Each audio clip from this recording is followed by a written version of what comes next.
speaking to Times Radio Breakfast, Lindy Cameron, the chief executive of the National Cybersecurity Centre, explained the aims behind this cybersecurity drive. The government laid out in its recent integrated review refresh that China poses an epoch-defining and systemic challenge for the UK. And what I'm doing today at the UK's flagship cybersecurity conference, which we're running here in Belfast, is helping our cybersecurity experts in both the public and private sector think about what that means. Now we can talk to Emily Taylor, who's chief executive of Oxford Information Labs and also editor of the Journal of Cyber Policy at Chatham House. Emily, hi. Hello, John. How are you? I'm well. So lots of warning flags going up about this, and they're justified, I'm sure.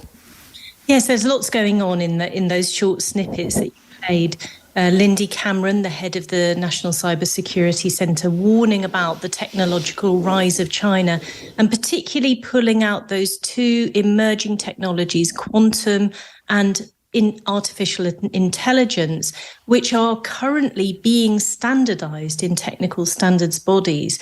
And I think a major threat that Lindy Cameron is alluding to is the extent to which China is involved in standardizing, i.e. shaping the way that we will experience these technologies.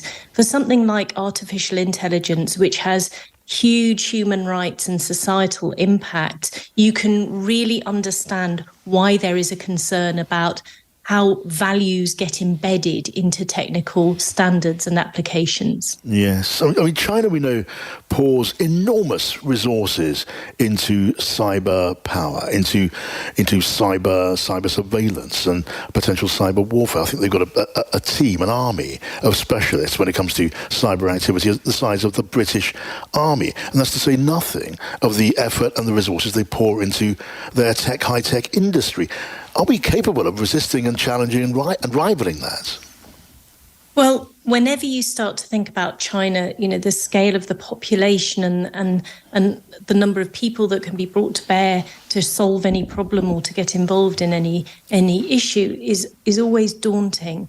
But I think when you compare it with the sort of the amassed capabilities of democracies and major economies, which have a very different set of values, then China is certainly not in a leading position, but we are going to have to find a way to cope with this new world order where a leading cyber power, leading technology power does not share the same approaches and values. Yeah, I mean, the cutting edge of high tech, the development of AI has been discussed, hasn't it, in the very recent past as an area where the United Kingdom can punch above its weight with the right sort of targeting and thinking.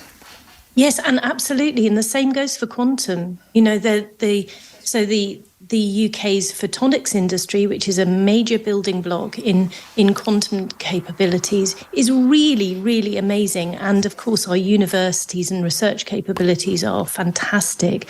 What I think we lack is that jump from amazing research and early stage technology to the real scale that currently is really only offered by being bought out by the US and is no comparison with China. So we have a huge amount to offer and massive capabilities. And so it's great to see this focus both from Lindy Cameron and from Oliver Dowden.